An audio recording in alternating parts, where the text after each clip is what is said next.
Alright, so this is going to be another trade recap video.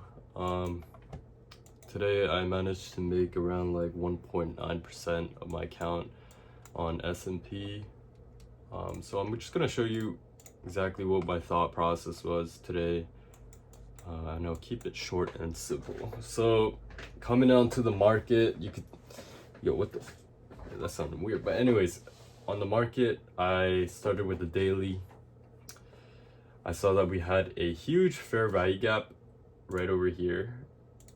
If I can get a drawing, I don't even know where the okay, yeah, oh my god, I'm so blind. So we had a fair value gap here, and I was just looking on what price I wanted to do,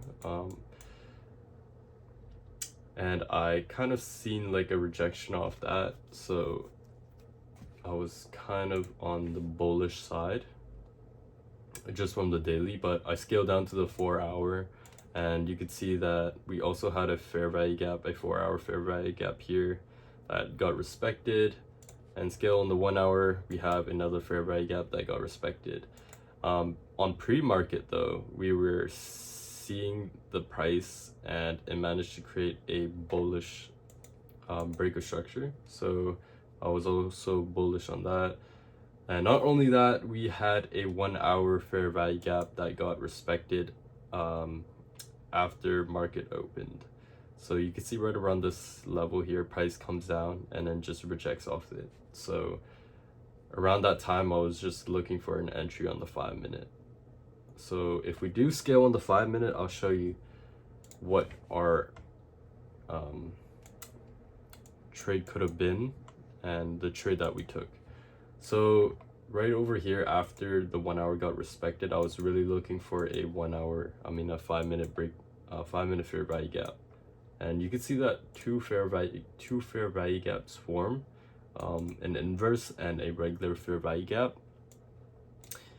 I was just waiting for price to reject off these fair value gaps, and I would have had an entry here, but that didn't end up happening. So I just waited patiently for market to show different entries, and this is the entry that I managed to take today. So we could see that we create a couple 5-minute fair value gaps. We had a fair value gap here, but it ended up getting rejected, or not rejected, invalid. It ended up getting invalid. Holy, I can't speak for some reason.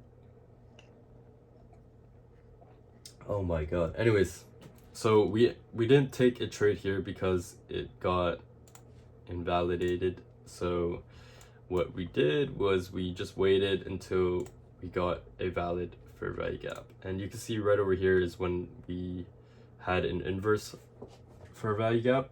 And usually what I like to do is when you get an inverse or just a regular fair value gap, I usually wait for price to kind of reject off it, so you can see that it's an actual level of like stability, and I can usually take a trade, or yeah, I can take a trade off that.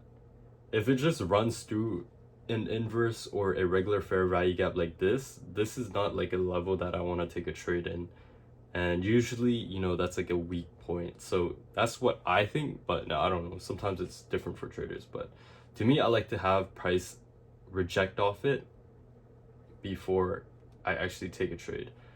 So the inverse, price comes down and then rejects off it, and we also had a 5-minute here, but we never reached that level. So after that, I just go to the 1-minute, scale down to the 1-minute, and we look for a 1-minute fair value gap or a 1-minute inverse fair value gap. So we get 2, and for some reason I ended up entering like a little later.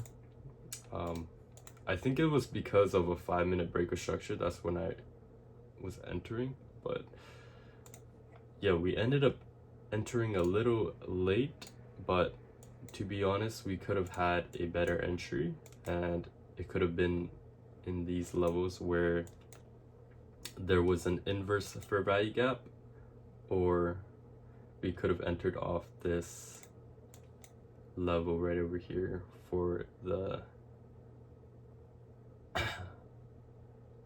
but I think I was waiting for the rejection from the 5 minute. That's why I was waiting for it to close to see what was actually gonna happen, and then I just entered off the trade.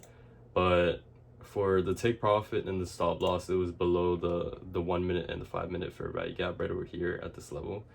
And I'll show you guys why I decided to have my take profit here. So if we go on the 1 hour, you can see this is above the 1 hour fair value gap. And if you go on the 4 hour, I drew equilibrium. So equilibrium should be on, I don't know why it's so high. It should be here.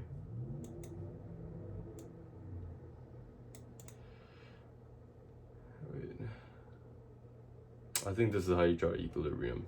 But around this level, I thought that there was going to be strong pressure to sell side. So I decided to have my first take profit above this 1 hour fair value gap, and then I just left my position and closed a little early after I saw that price was kind of bouncing off this area, and I was like, okay, if it's just gonna keep on bouncing, I'm just gonna close, because it's also a Friday, so I don't really want to wait or just have the position closed, position open on the weekend.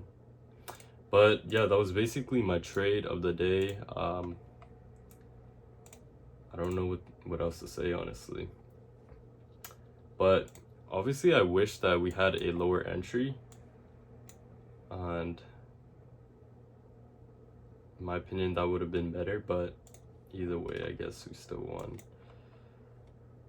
As for NASDAQ, I didn't really have a trade off that because I was just waiting for the 5 minutes to get respected too. And if we look at the 5 minute, we never really get a respected level, or maybe right over here, but then after that it just closes below. So